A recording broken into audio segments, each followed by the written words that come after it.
Weh, aku ada benda nak kabur kamu ni. Nak kabur apa? Semangat oleh aku tengok.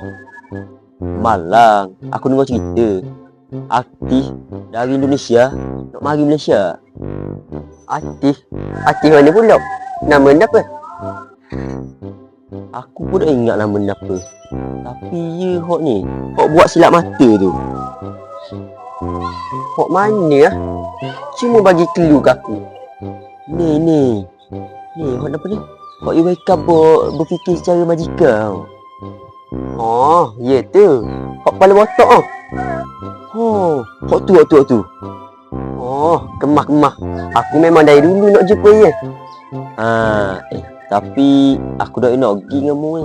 Aku ada mu pergi diri lah. Aku bagi location. Pulau. Ya, dah apa lah kalau gitu. Aku pergi diri dah. Baik. Sorry dah. Oh, baik.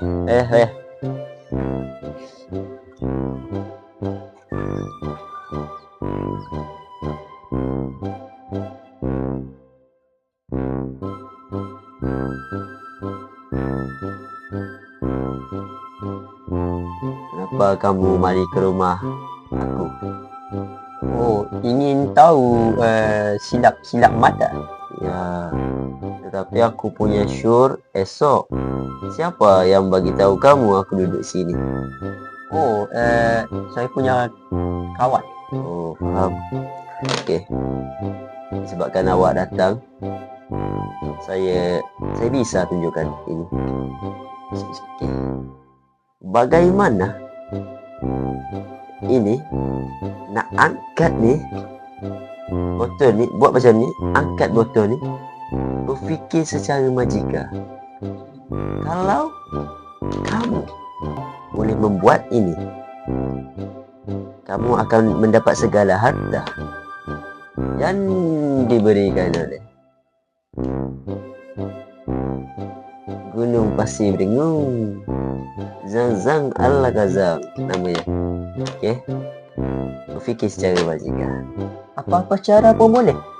Boleh. Asalkan ya begini. Saya cuba ya.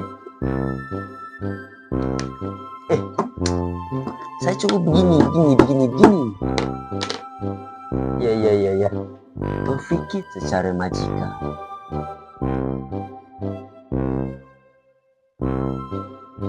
Sudah jadi. Bang, bukan begini maksud saya bang. Bukan begini bang.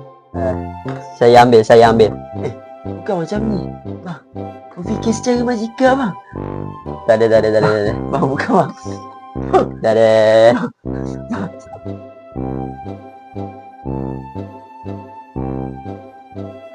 Abang nak tidur ke bang? Ngantuk dah